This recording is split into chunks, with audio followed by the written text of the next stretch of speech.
ದಾರಿಯೊಳಗೆ ಹುಲ್ಲು ಬೆಳೆದತ್ತು.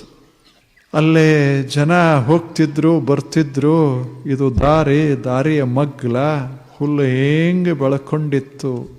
ಅದಕ್ಕೆ ಹುಲ್ಲಿಗೆ ಬಹಳ ಸಂತೋಷ, ಬೆಳಿಬೇಕು, ಹಸಿರಾಗಬೇಕು ಅಂತ. ಅದಕ್ಕೆ ನಾವು ಹೆಂಗೆ ನಮ್ಮ ಪ್ರಪಂಚವನ್ನು ಬೆಳೆಸ್ತೇವೆ ಹಂಗೆ ಹುಲ್ಲಿಗೆ ಬೆಳಿಬೇಕು ಅಂತ. ಒಂದು ದಿವಸ ಏನಾಯಿತು ಅಂದರೆ, ಒಬ್ಬ ಬಂದು ಅದರ ಮ್ಯಾಗ ಕಾಲಿಟ್ಟು ತುಳಿದ. ಹುಲ್ಲ ಕತ್ತರಿಸಿ ಬಿತ್ತು. ಆದರೆ ಮರುದಿವಸ ಮತ್ತೆ ಚಿಗುರು ಹೊಡ್ಯಕ್ಕೆ ಶುರುವಾಯಿತು.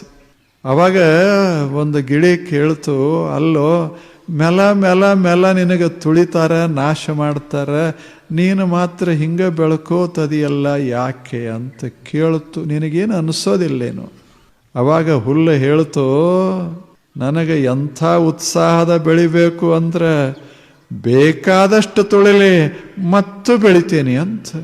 ಜಗತ್ನಾಗ ನಾವು ಎಷ್ಟು ಬೆಳೆದ್ರೇನು ತುಳಿಯೋರದಾರ.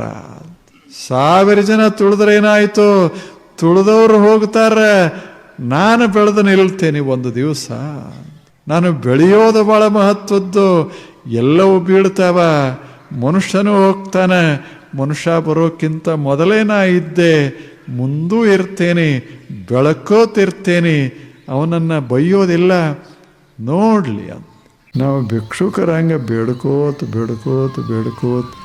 ಇಲ್ಲೇನು ಈಗ ಅಳಿಯಂದಿರಿರ್ತಾರಲ್ಲ, ಹೊಸ ಅಳಿಯಂದಿರು, ಬೇಡ್ಕೋತ ಏನು ಬೇಕಾದ ಕೊಡ್ರಿ.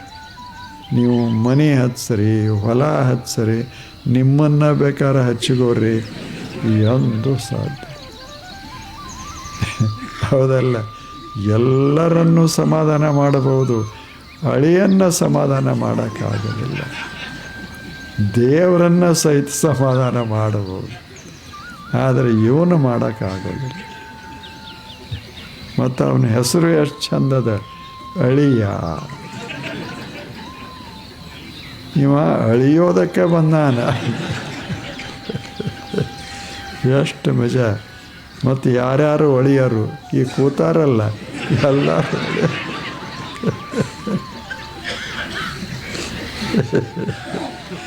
ಭಾಳ ವಿಚಿತ್ರದ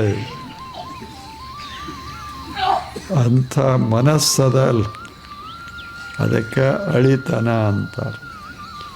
ಭಾಳ ವಿಚಿತ್ರ ಮನಸ್ಸದು. ಹಂಗೆ ನಾವು ಬದುಕಬಾರ್ದು. ನಾವು ಅತಿಥಿಗಳಾಗಿ ಬಾಳಬೇಕು ಜಗತ್ತಿನಲ್ಲಿ. ಹಾಗಿತ್ತು ಅಂದರೆ ಪರಮ ಆನಂದ.